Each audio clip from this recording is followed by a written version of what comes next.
I had a comment on one of my other videos that really emotionally moved me, and I felt very invested in the solution for this individual. And I also felt like the story that this person was experiencing and feeling, going through, was going to be something you guys can relate to, as it also related to me and my journey. So it's not too lengthy, but a little bit. So let's get started. I'm definitely not in the end of my journey, but I'm in the beginning of letting go of the mask. Yet, I still feel this way. I constantly feel off and a sense of confusion. I don't know if the new real me will ever be or feel fulfilling. But I also know that the mask never made me feel fulfilled either. I feel very afraid of my situation, if I'm being honest. I also have a question. Is emotional numbness a result of this masking slash fake identity? Have you or do you know if any of your clients felt this way? Because as long as I've masked and modified and made myself shrink, my emotions have been going number and number, and I don't feel the ability to connect to anything myself, surroundings, other people. Is this part of it? Do you think uncovering myself and learning to be myself will help me feel someday again? So there's a little more to it. And first of all, I want to say thank you to that individual who put in that comment. I did get emotional reading it because I was just so grateful that someone wanted to share something like that. And I just felt very appreciative that they wanted to do it on my channel and to share it with all you guys. So the answer to that question is yes, it is normal. It is absolutely normal to feel this sense of numbness, to feel this disconnection from your emotions, from a old performance style of living and existing, transitioning into this new, more authentic way of being. I've been through it. My clients have been through it. This is, the whole thing that I work on and that I help guide people through is identity loss and navigating through that chaos that it is. Now, the reason why these sort of things happen is, I'll give you sort of a personal story. So when when I wanted to be a world champion in jiu-jitsu, I wanted to be a black belt world champion. That to me was the most important thing that I can ever do in my life. It was a way for me to escape a pain from within. My pain was I felt inferior.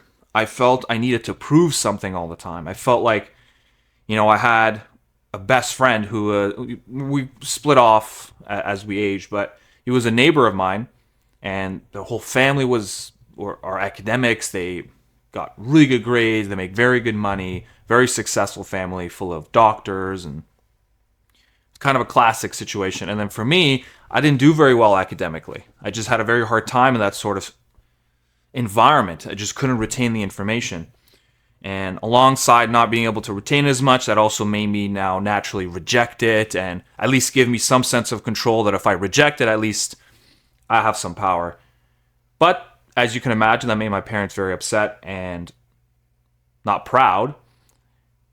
And so I always felt like I needed to prove something to them and I needed to show my worth to the family. And as well as when I first started dating my now wife, which this was like a decade ago.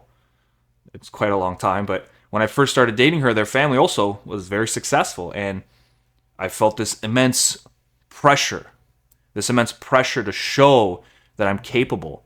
And what it eventually did was it shaped and it warped myself into a particular performer. I needed to be successful. I needed to win all the time.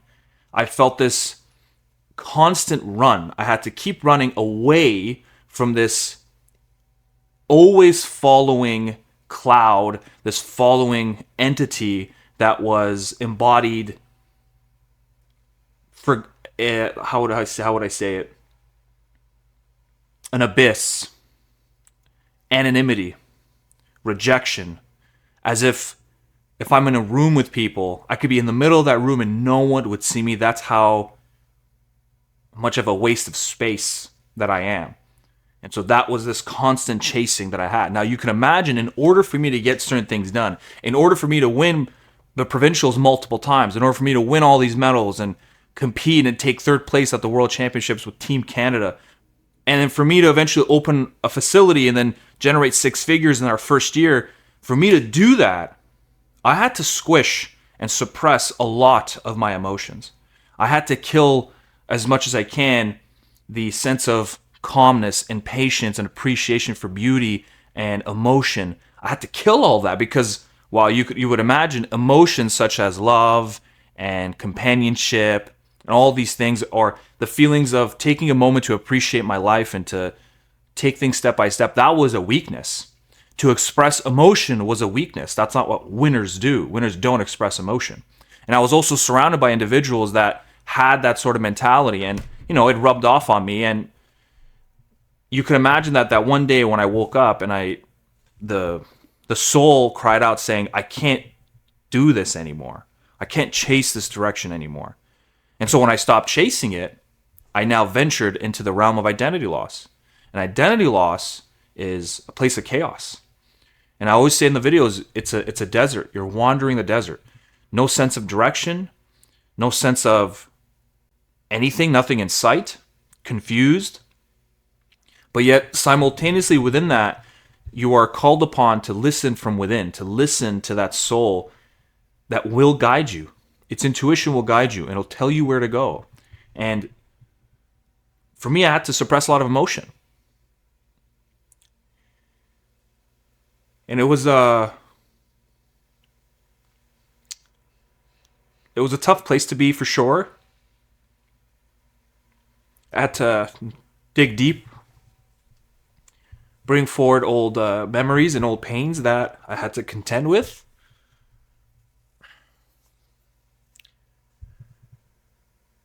Yeah, this was kind of like the reaction I had when I read it.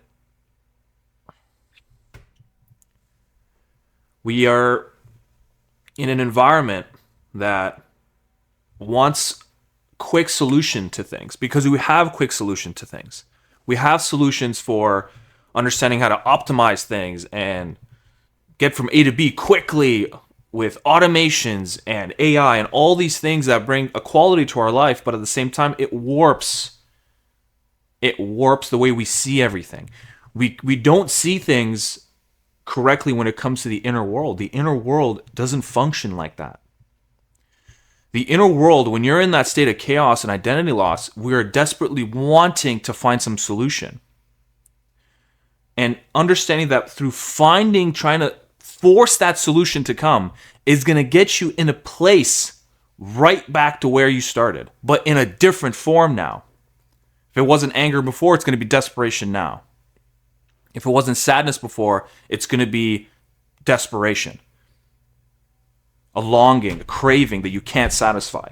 And so you're going to always feel like you need to chase and chase and chase. So what I always tell people is you have to stay within that chaos. You have to stay within that center, that eye of the storm. Don't run from it. Don't reject it. I shouldn't say argue, but you must be in conflict with it. Meaning, you sit and you immerse yourself in that emotion. You meditate on that emotion. And you try to listen to that voice from within you. It could be a voice, it could be a feeling. For me, my communication with my soul, the way I do it, is through feeling. I can feel its talk, if that makes any sense. And when I communicate with it, it gives me answers. And oftentimes the answers are not what I want to hear. It's not something I want to do. And I always my ego always tries to talk its way out of it, find a rational reason why that wouldn't make sense, how that's not practical. But at the end of the day, the soul is always generally right. The soul always guides you in a direction that may not feel favorable at first, but it always ends up making it so that you feel more in harmony, more in peace, more of an integrated individual. And so what I say to you and to all the clients that I go through and I have guidance calls with, integration calls with, you have to stay in the eye of the storm. You stay within it, not wanting to be there forever. Your intention is to, of course, move to a higher plane, a higher level of authenticity, of integration. But you won't get there through the means of ego. You won't get there through finding solutions. You have to sit and experience.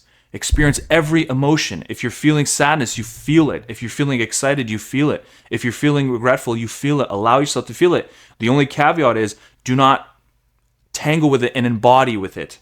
You allow it to play in front of you like a play, like a performance. You let it play, let it experience. And always throughout that chaos, keep an inner ear focused on that voice or energy, emotion, that soul, the way it communicates to you. You have to keep attuned to that. Using the forces of that chaos to channel and stay concentrated so that you can actually contain it and actually use it to deepen your communication. The one thing I've learned when it comes to communicating with soul, you don't communicate it through means of joy and excitement and happiness. That's not how you communicate with it. That is often a pitfall. You won't find it that way. But you find it through the demons, the dragons, the ghosts, the shadows of you. You stay within that and you harness that energy and you understand that energy that has a great amount of power within it. And if you learn how to sit with it, calm, patient, stoic, not avoiding the pain, not looking away from it, not denying it, but embracing it, staying within it. And at some point, you will get an answer. And for me, I got my answer. My answer after venturing the depths was, I have to help people do the same. And it wasn't that, it was a mixture. I want to, but I feel I have to. I feel compelled to. And it came to me after I was breaking down and crying and losing myself for days. And once I battled for years and years and years with identity loss, and then had that final episode, that final release of everything, and that final plunge into my darkness, that I actually came out with my answer. And it was unpleasant and yet simultaneously beautiful.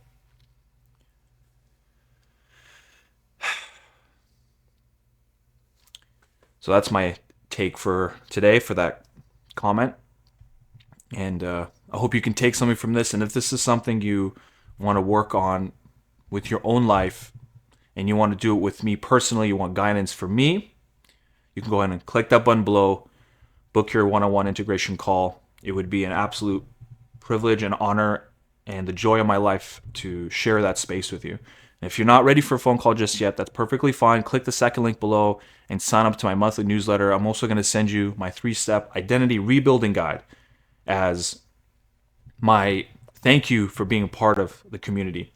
It's a toolkit you can use to help you navigate through identity loss and rebuild purpose, rediscover who you are, and live an ego-soul integrated lifestyle. Thank you for your support. Thank you for your viewership. For all of you that have signed up to my newsletter, for those of you that have booked a one-on-one call, it's been the purpose of my life to do this. And I hope more of you join. I hope more of you feel connected to this. I always battle between authenticity and performance, optimization versus candidness, and I always try to strike the balance as much as I can. Thank you very much, and I will see you on the next video.